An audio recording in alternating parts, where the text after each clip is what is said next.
Um, First, a few housekeeping items. Today's presentation is being recorded, so if you have an interest in reviewing some of the materials, content, or presentation at a later date or with colleagues, I have the opportunity to do that. We'll be making that available via email as well as on our website. Second is materials contained. The presentation will be distributed to all attendees at the conclusion. So take notes as you see fit, but you'll get a copy of the deck as well. Second, encourage questions as we go along. You'll notice there is a chat and a Q&A.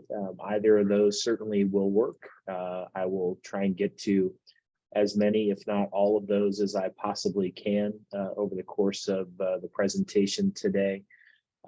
But you've been muted to try and keep the audio quality as high as possible.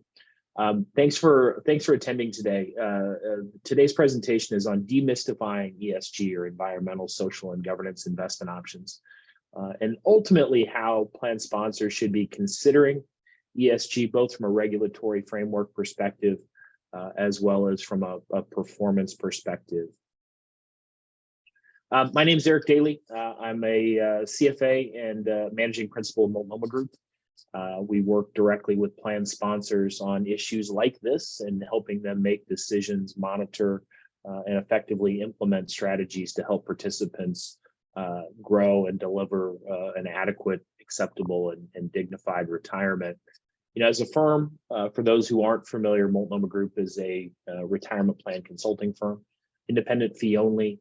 We're an employee-owned shop that uses a corporate governance style to try and deliver the best possible outcomes for plan sponsors and thereby the participants that they ultimately deliver benefits to. We are a national firm. We've got about 125 clients across the country, serving as a fiduciary to about 30 billion in assets. Let me talk about what we're going to get into today from a presentation perspective. I'm going to talk about what ESG investing is, and that's a much more complicated topic than you might think.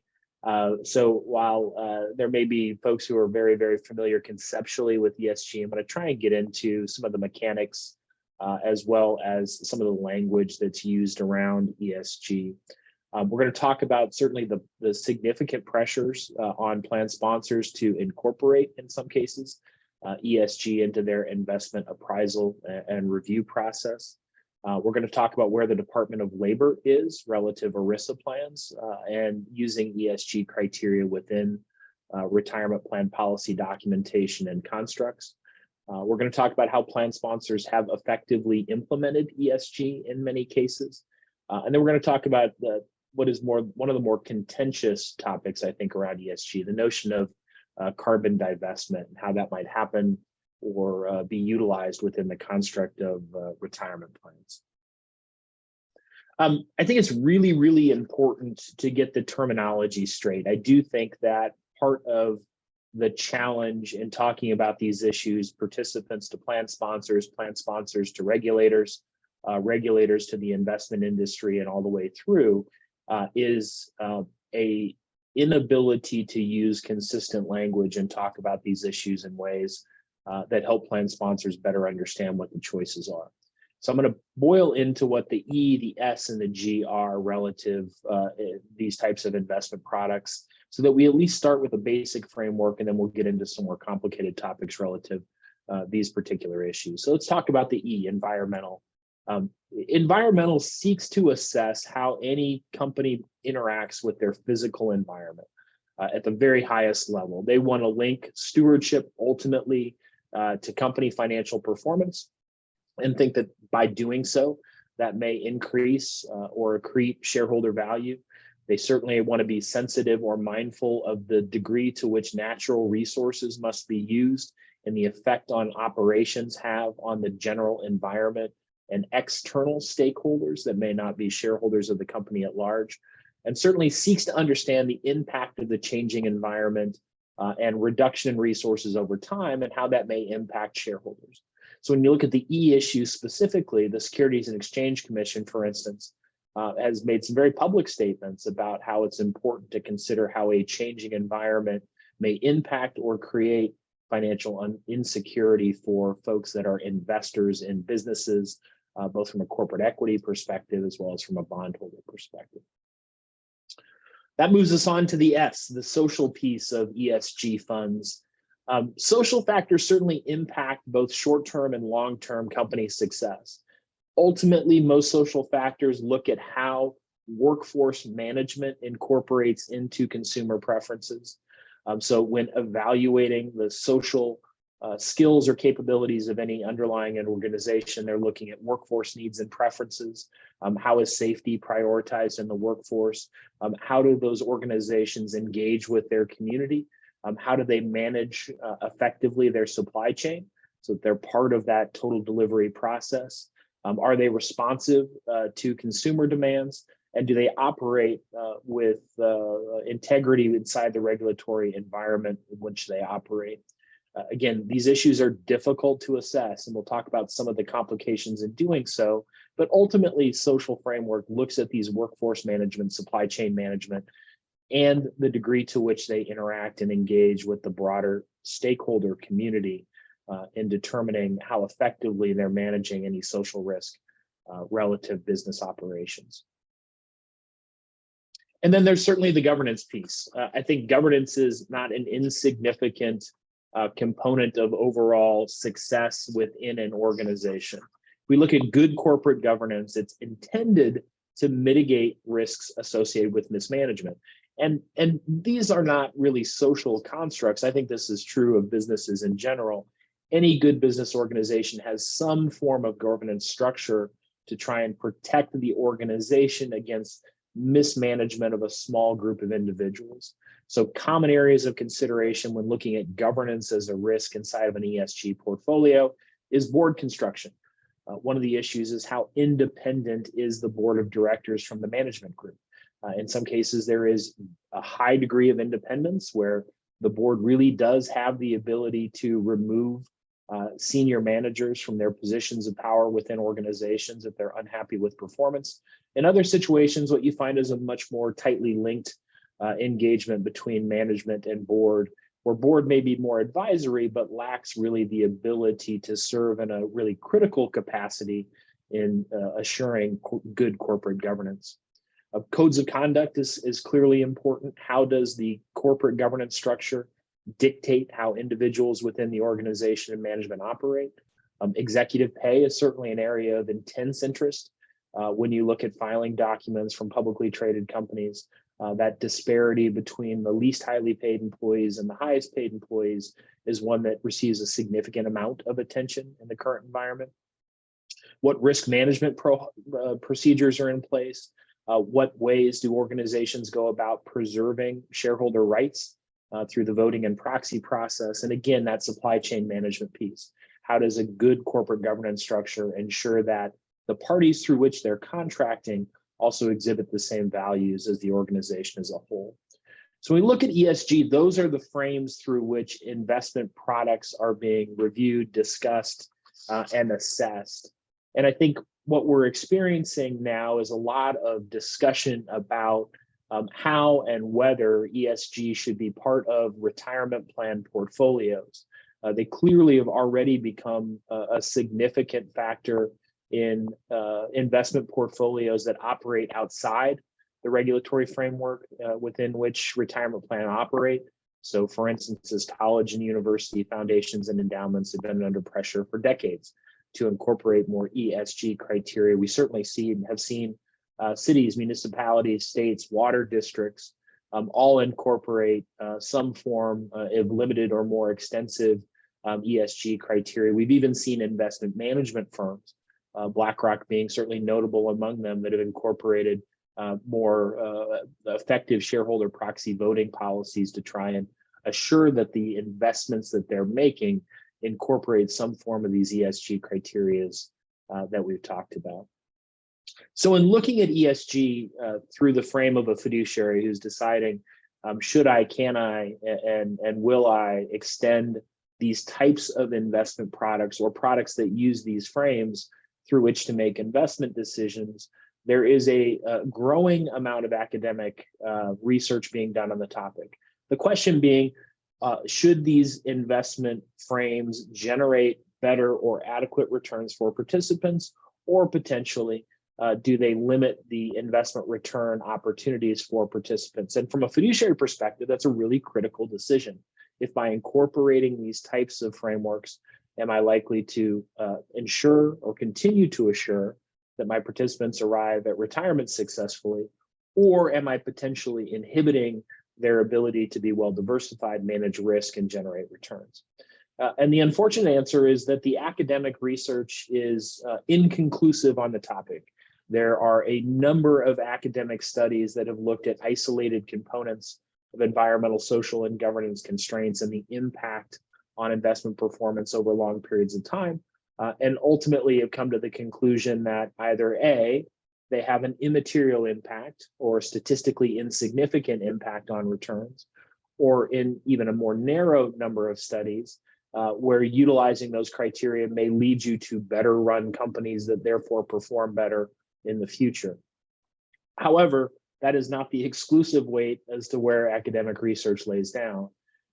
There are some significant risks when incorporating ESG that should be considered when making a decision as to whether to extend or not to extend. For instance, investors no longer may be able to benefit from the outperformance of the ESG factors. If you look back at some of the studies, there is a belief that some of the driving factors that generated returns were inefficiencies in the capital marketplace.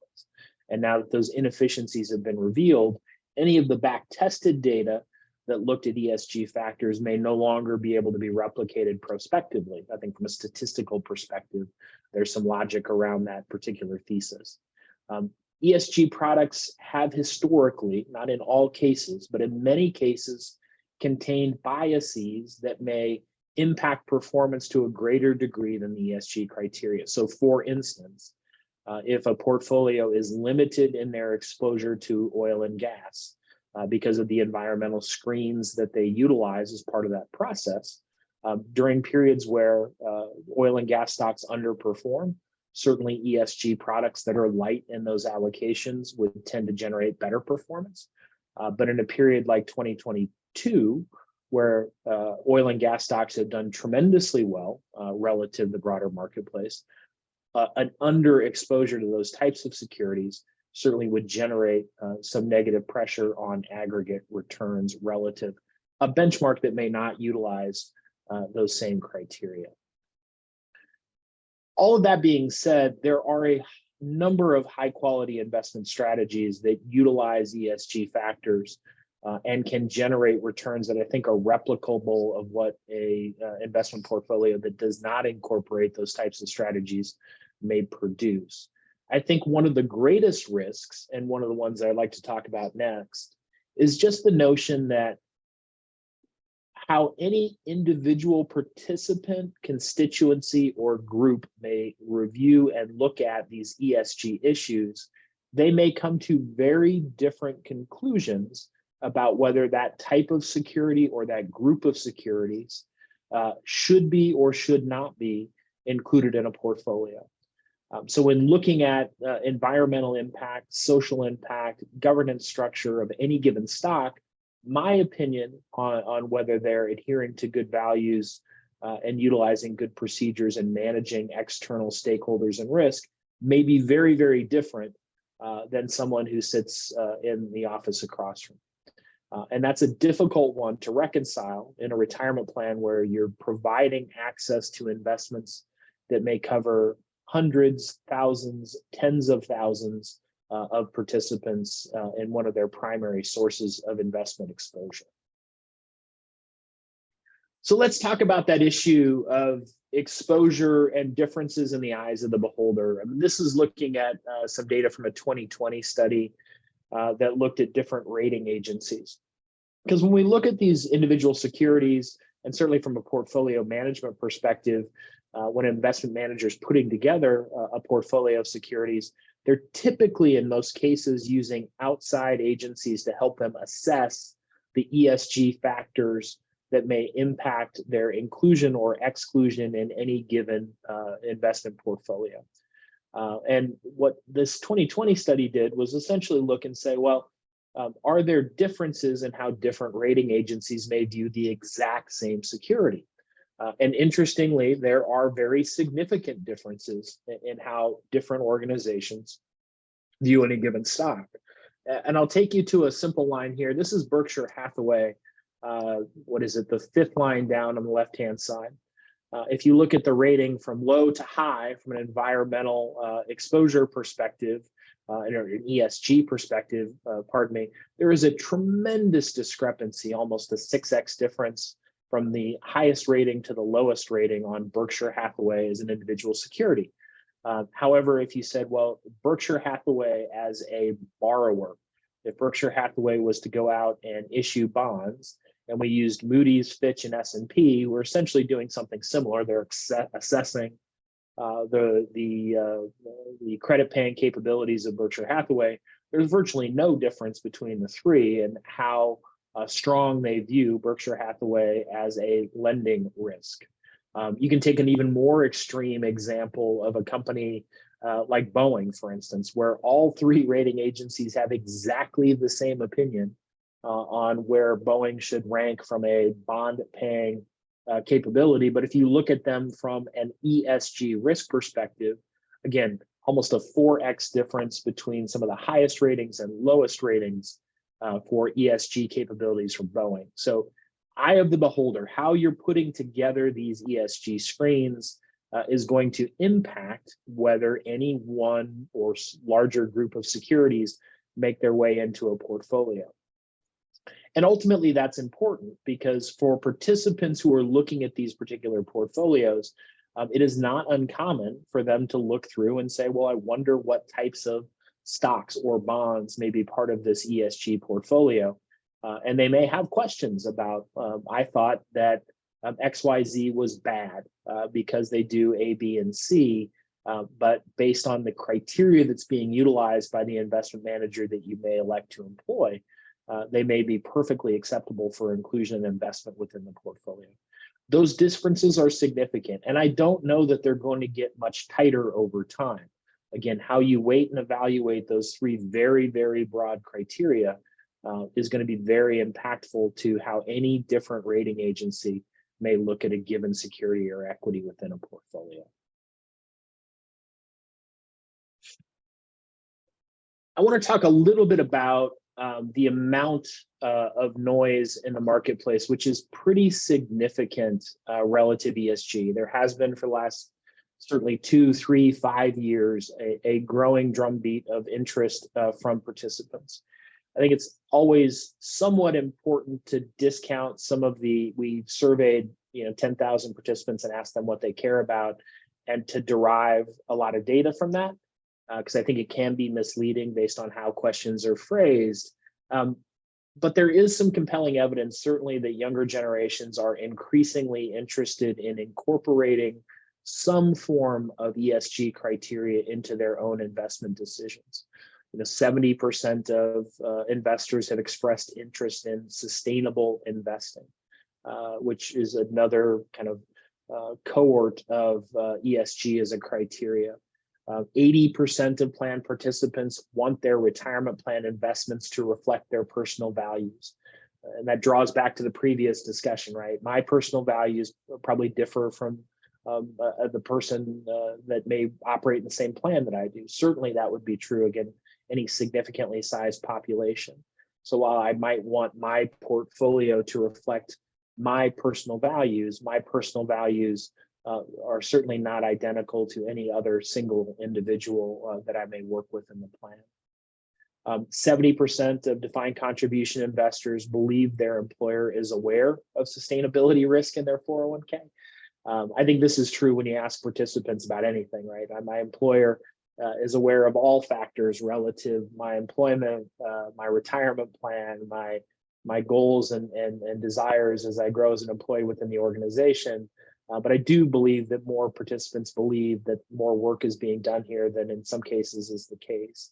And 80% of defined contribution plan investors said they would remain in an investment fund that incorporated sustainability risk if they were automatically enrolled into it. That's an important topic. Certainly 80% would feel comfortable with that. There clearly are some pretty severe restrictions, at least in place today, that might make that a high risk exercise for some plan sponsors. Looked at a different way, if you look at some of the broader data about the support of generally including ESG criteria with investments, there's some good research that came out of T. Rowe Price from a 2019 study that definitely supports that this is an issue where there are not insignificant generational differences in approach.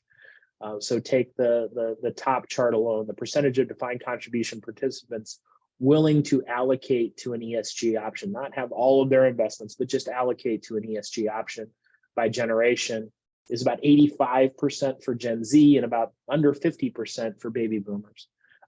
That's a pretty significant difference. I think when you look at all of these allocations, if you go to the bottom right, who would not prioritize investment performance, that, at this point, 21% of Gen Z would prefer ESG over pure prioritization, whereas 44% of baby boomers would purely like to prioritize investment performance over all other factors. These differences are very, very significant. However, the biggest pressure on plan sponsors, I do not believe yet, is plan participants. The biggest pressure, especially for larger corporations and for large nonprofit tax-exempt organizations, tend to be external. So for instance, we've begun to see a wave of publicly traded companies where there have been proxy votes that would require management to incorporate ESG criteria into investment selection and review process and retirement plans. Those proxies have not passed yet. That's really external pressure, right? Those shareholders are likely, in most cases, not employees of the organization, not participants in the plan, but these external shareholders using their place as shareholders to incorporate proxy votes that would push corporate entities in a direction much more rapidly toward ESG or sustainable investing. We've seen similar pressures certainly on the nonprofit tax-exempt side. In education, you've seen huge pressure from student groups to incorporate sustainability and ESG criteria in endowment foundation, and now extending that through the retirement plan side. Certainly the same would be true of social service organizations, research entities, all of which are under significant external pressure by organizations that are prioritizing generally environmental factors, but all of the ESG criteria into the selection and investment review process. I think it's important to maybe caveat here that while there is certainly, from a survey perspective, significant interest among participants, especially younger participants in ESG, it is not yet clear that when those options have been extended, that it materially changes participant behavior. So if I were to look across our group of clients, certainly near half of those clients have at least some exposure to ESG investment options as part of their retirement plan. And when we look at plans that have exposure, the data that we've seen among our clients correlates very highly to the external academic data, which is that the actual utilization of those products is relatively thin. If I were to look across our plans and plans that utilize some form of a select group of ESG investments as investable alternatives in the plan, I think the largest total allocation is probably under 10% among retirement plan assets, and in most cases, significantly under 5%. That could be that because younger investors are more interested, they obviously have less in accumulated assets. We have seen growth, and we would expect to see growth over time. But there is also some expectation that what participants say they want and what they're willing to do or invest in, there may be a gap between those two things. Because if you look at survey data relative to ESG, it would support that there is tremendous, overwhelming interest, even among baby boomers, to have 50% say that they would allocate to it. doesn't seem to be consistent with the data. The same is true, I would argue, of retirement income products. So when you see surveys about this huge amount of overwhelming interest by participants in having access to retirement income inside defined contribution plans, when plans extend it, the utilization doesn't seem to tie back out to some of the survey data. So something to keep in mind. If your expectation is that by extending ESG availability to retirement plan participants, that you're going to see a huge monumental shift in asset allocation, I think that's likely, again, for most plan sponsors, other than a very narrow group that may be tied to these issues much more uniquely, that process is likely to be a slow migration over a long period of time, not a rapid change to how plan participants interact. Part of the challenge, I think, for plan sponsors has ultimately been unreliable guidance from the Department of Labor relative whether these ESG criteria could be, should be, can be incorporated into a selection and review process. And this goes back, all the way back to 2001, where we started with hey, if all other things are equal and you want to incorporate ESG criteria, you can. In 2008, there was a revised interpretive bulletin that said, well, probably everything isn't always equal all the time. So that makes a pretty high standard to be exactly equal. And the only difference is ESG criteria. In 2015, there was some improved interpretive bulletin, at least if you wanted to utilize ESG, that provided some additional access to potentially ESG. But then in 2018, we had a field assistance bulletin that discouraged ESG and QDIAs especially. So that gets back to the notion of defaulting someone into an investment product that utilizes ESG criteria. That 2018 field assistance bulletin was certainly discouraged ESG inside qualified default investment alternatives, what are frequently target date funds, and made that more difficult. The most recent certainly was under the Trump administration, where we had a rule forwarded by the Department of Labor that said investments should be selected on pecuniary factors exclusively, meaning financial factors. And that was intended to tamp down on utilization of ESG. We are all waiting and have been now for almost a year, the Department of Labor finalizing a rule under the new administration, or what is no longer new since we're a day past the midterms. But under the current Biden administration, there was a proposed rule where they sought comment, received comment, has been incorporating comment. And we would expect, based on the agenda forwarded by the Department of Labor, that we could get a final rule that creates, again, some protection for plan fiduciaries who want to extend ESG in their retirement plans if they have not already done so. It's important to point out that throughout this kind of up and down policy procedure from the Department of Labor, which has been highly political and continues to be highly political, this has not been an area of enforcement. If you look across retirement plans that have been extending, at least as a portion of their investment menu, ESG investments for the last decade, 2 decades, 3 decades, there's nothing that would indicate that the Department of Labor is using ESG as a method of enforcement. Certainly in the latter days of the Trump administration, they had done some data requests where they had gone out to plan sponsors with ESG and asked a whole lot of questions. But it's important to point out that almost immediately as the Biden administration, Department of Labor came in, they expressed that they would not be enforcing the fiduciary rule relative to pecuniary factors that had been finalized under the prior Trump administration. So there is some concern. I do think that plan sponsors, especially those that have not already dipped their toes into the ESG world, have felt, understandably, some uncertainty that because the Department of Labor obviously changes in leadership with each political party, and there has been significant differences of opinion on ESG incorporation between the two parties, that even with a quote unquote final rule from the Department of Labor potentially in December, that final rule may only be as good as their ability to have it incorporated beyond a singular administration. And looking at what has been essentially 1, 2, 3, 4, 5 different sets of policy changes relative to ESG going back to 2001. That's one every 4 or 5 years, essentially one every administration. And there isn't necessarily any reason to believe that would slow down even with the finalization of a new rule, which is certainly more important than some of these interpretive bulletins and field assistance bulletins that have been issued by the Department of Labor previously, but does create some uncertainty and risk for plan sponsors.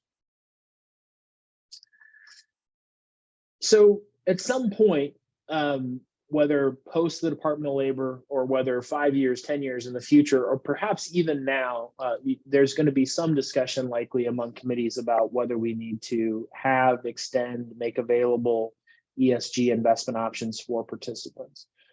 The notion of being able to provide participants access to things that will allow them to feel comfortable investing, either because they just from a values perspective feel like it's more closely matched to how they would like to support companies, or potentially because they're worried about environmental risks eating away equity value in companies that are less mindful to those issues.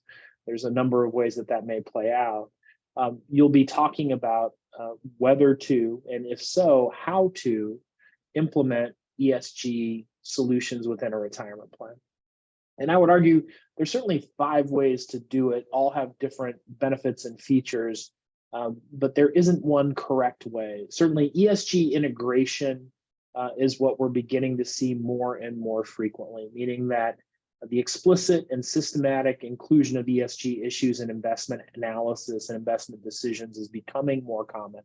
So you can incorporate ESG criteria without quote unquote being an ESG fund, meaning that you've portrayed yourself as being more concerned with ESG than performance. I think that many investment managers, I won't go to the point of saying most yet, although I think it may go in that direction, certainly look at environmental risks. So when they're evaluating an oil company, if there is a risk of them leaking oil in an Alaskan bay, that's a real risk. It's both an environmental risk for obvious reasons, but it's also an economic risk. So when that happens, the value of the company certainly declines, and they make decisions about investments with an eye toward what those may be. The same would be true of governance. An organization that has a board that is not independent and therefore cannot stand up to a CEO who may be leading the organization in a direction that's not positive is a huge risk to an investment manager. So ESG integration, I think, is happening in many cases, probably with investment options that you already have in your retirement plan, but may not be aware of if you're not intimately aware of how they go about the process. When we talk about ESG implementation, what we're seeing more and more frequently is what I'll call thematic ESG. So the inclusion of investments or securities that may benefit from specific themes. So perhaps they're investing in renewable energy sources or other things that as the world moves, whether it be slowly or quickly, away from a certain type of energy production into another type of energy production, how might that play out as being an area? We're certainly seeing those types of investment options incorporated. I think responsible investment strategies and practices that incorporate all of the ESG factors, I think is probably the most common, where you're looking at investment strategies that balance those pecuniary investment return factors against removing some of those companies that may have the highest risk exposure to poor practices or risks associated with environmental, social operations, or governance. Certainly part of that is many investment products utilize some form of ESG screening. So saying, how are we going to screen out specific types of investments? So for those that have been doing investment monitoring, discussions, consulting, maybe you've been on a committee for a long time, if you roll back 2 decades, there was a lot of discussion about what was probably more frequently referred to as SRI, socially responsible investing. And generally, socially responsible investing was the incorporation of ESG screens on investment menus, right? To say, hey, we're not going to invest in firearm companies. We're a healthcare company. We've seen the firsthand damage that firearms can do, and we just don't feel comfortable investing in companies that manufacture and distribute those types of products. So ESG screens are still part of the process of reviewing and coming up with investment strategies, but it's certainly a very binary way to exclude different types of industries that may expose you to some of those ESG risks. What I think is still very uncommon, not entirely unused, but still uncommon in retirement plans, is what I'll call impact investing or economically targeted investment, where ultimately you're using retirement plan assets or an investment pool of money to try and drive development in areas that may have a positive environmental, social, governance impact on the world going forward. I think those particular investments are more driven by the opportunity that may generate return and a return on capital. But given where the pecuniary rule stands, that would be a difficult area for incorporation inside a qualified retirement plan governed by ERISA. So I want to talk a little bit about the carbon issue, because while depending on what's happening in the country as a whole, how ESG investments are reviewed changes from time to time. I think there's certainly periods where the environmental issues get talked about a lot. I think certainly, throughout the pandemic there's been a lot of talk about social impact and diversity within boards, both racial and gender diversity, DE&I programs. How do all those things incorporate? And we do certainly see a migration as new issues begin to get talked about. How do those impact and how are they reflected in our investment processes and procedures? However, the one that has been most consistent and certainly seems to have the most funding from an effort perspective seems to be environmental impact. And I think that's where we continue to see and plan sponsors continue to see the most pressure and questions. There has been, especially from external parties, a lot of pressure on organizations to divest. And I think divesting is much more difficult than it may sound. So when we look at divesting, for instance, fossil fuel, there clearly is tremendous pressure. If you're a college or university, you've got student loan groups. If you're a publicly traded corporation, you've got shareholder advocacy groups. You also have special interest groups that have begun soliciting directly to plan sponsor these issues. The challenge in divesting is that it creates some pretty significant downstream impacts. So again, if the notion is divesting fossil fuel, clearly that changes pretty significantly what the construct of a portfolio is.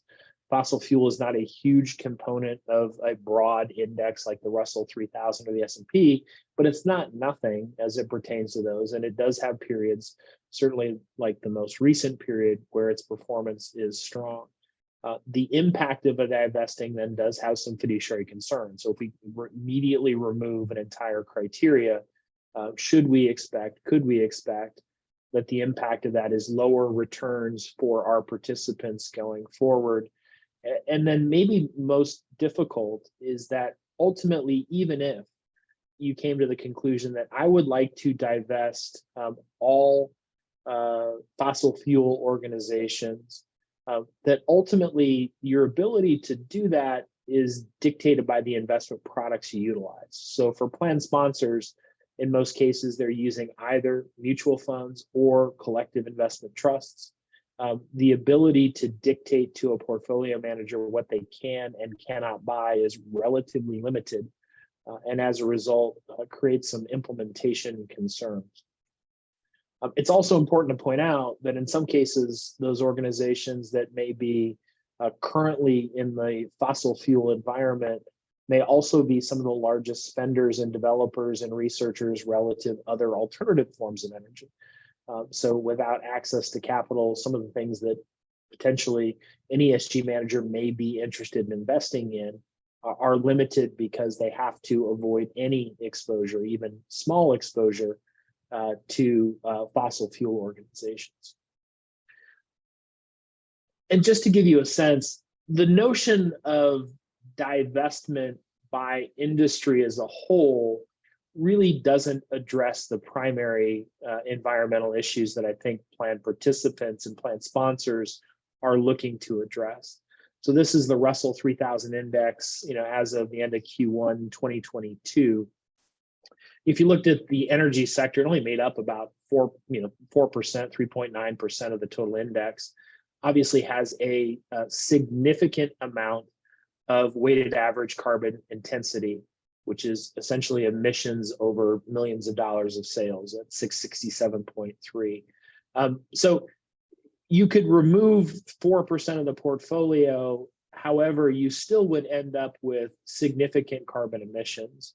So what we're finding within ESG criteria is that ultimately finding organizations within all potential sectors of the economy, but weighting portfolios toward strategies that minimize those carbon emissions is a potentially more attractive alternative. It limits some of the downside risk associated with divestment.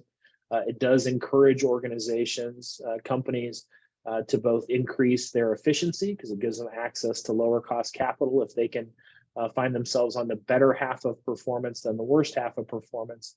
And it ensures that participants have well-diversified portfolios with exposure to all the relevant sectors. We do expect more activity. As I mentioned, we've already had notice that the Department of Labor will not be enforcing any of the ESG guidance from the Trump administration. And we do expect in the month of December a finalization of their rule. I don't want to guess what that is. I think it'll be relatively limited in approach because of how politically sensitive the issue's been. But it could be much more aggressively in favor of ESG criteria. The SEC, the Securities and Exchange Commission, has been, I think, far in front on this particular issue. They have proposed enhanced disclosures for investment funds. They've been very, very worried about investment products that quote unquote greenwash or essentially market themselves as being environmentally sensitive, but potentially are investing in places that are not mindful of those same obligations. So you would see that in prospectus information and annual report information. And I think the biggest one, and I think, again, it's going to drive all the way through to retirement plan investment strategies, but the SEC has proposed climate risk reporting for publicly traded companies, saying, hey, if the world continues to get warmer, that's going to have this impact on our business operation.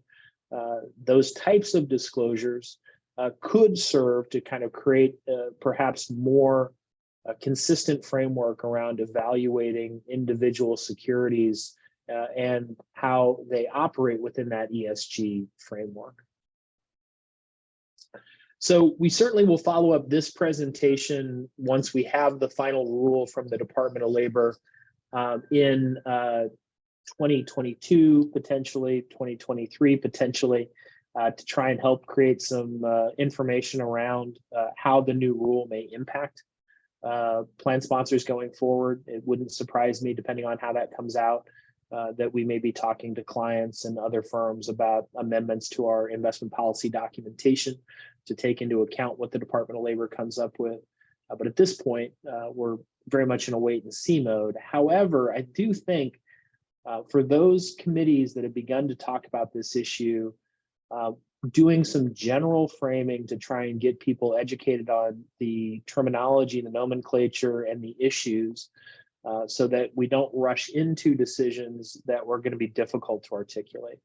Because I do think that many committees are understandably eager to extend to participants ESG investment options if that's what they would prefer to invest in.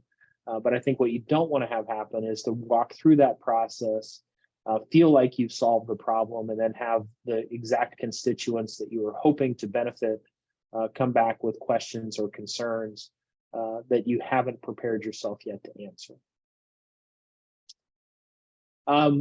So I want to thank you for the time today. Appreciate it very much. I'm very happy to take questions. So I'll give everybody a chance to tap away and address anything that you may have hoped to get that I didn't have a chance to address yet.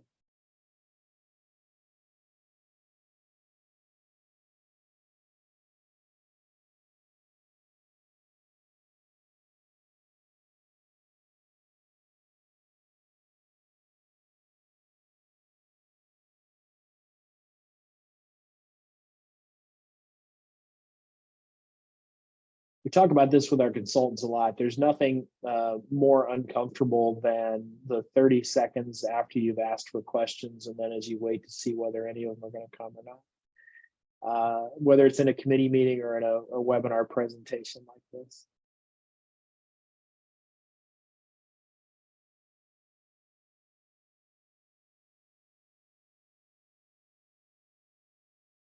Okay, and 3, and 2, and 1. Again, thanks so much for your time. I appreciate it. If you do have questions that pop up after, please feel free to reach out. I'm Erik.Daley@moltnumbergroup.com. I'd be happy to take any questions that you may have. As I mentioned, you will receive a copy of the materials. So certainly feel free to use that as an opportunity to reach out if something comes to mind, and be happy to address these issues in greater detail. Thanks so much and have a great afternoon.